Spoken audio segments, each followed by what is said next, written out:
একাধিকবার চিঠির আদান প্রদান, আলিমুদ্দিন স্ট্রিটে অফিসে গিয়ে আলোচনা, যুক্তি দিয়ে বোঝানোর পরে আমরা বেশ কিছু সিটে ঐক্যবদ্ধ মত হতে পেরেছি। আমরা বিজেপি এবং তৃণমূলকে পরাস্ত করার জন্য একদিকে বিজেপি সাম্প্রদায়িক শক্তি, অপরদিকে তৃণমূল কংগ্রেস দুর্নীতিগ্রস্ত, এই দুই দলকে আগামী বিধানসভা নির্বাচনে যাতে সহজেই পরাস্ত করতে পারি, সেই জন্য আমরা আমাদের সর্বোচ্চ ত্যাগ করেছি।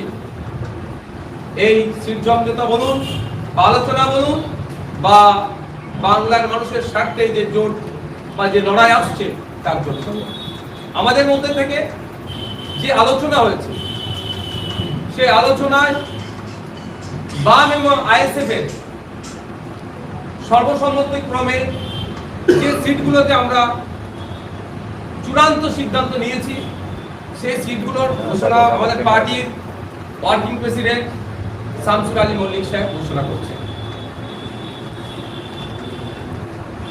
ইতিমধ্যে পার্টির চেয়ারম্যান তথা বিধানসভার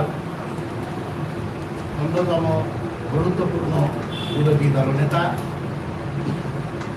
মীরজাদা মোহাম্মদ নওশাদ সিদ্দিকী সাহেব আপনাদের জানিয়েছেন প্রেক্ষাপট। এখন আমরা যে বিধানসভাগুলোতে ঐক্যমত্যে পৌঁছে আইএসএফ প্রতিদ্বন্দ্বিতা করবে, খাম চিহ্নে আমাদের প্রত্যাশীরা, আমাদের প্রার্থীরা লড়াই করবেন, সেই বিধানসভা ক্ষেত্রগুলোর নাম বলছি। একেবারে উত্তরবঙ্গ থেকে শুরু করছি। মালদা জেলার দুটো বিধানসভা ক্ষেত্রে আমরা লড়াই করছি, প্রতিদ্বন্দ্বিতা করছি। 52 মথাবাড়ি বিধানসভা এবং 53 সুজাপুর বিধানসভা কেন্দ্র।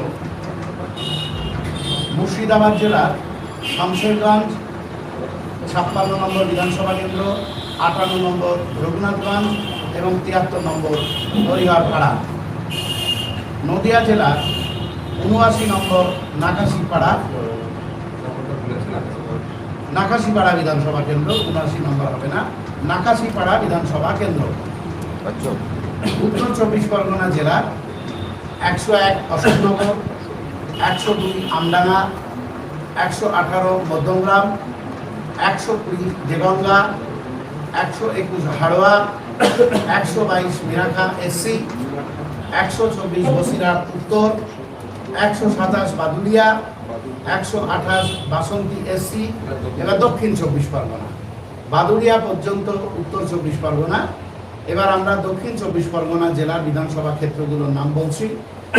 128 নম্বর বাসন্তী এসসি, 134 নম্বর কুলপি, 135 নম্বর মন্দিরবাজার এসসি, 138 নম্বর ক্যানিং পশ্চিম এসসি, 141 নম্বর ক্যানিং পূর্ব, 142 নম্বর মগরাহাট পশ্চিম, 148 নম্বর ভাঙড়।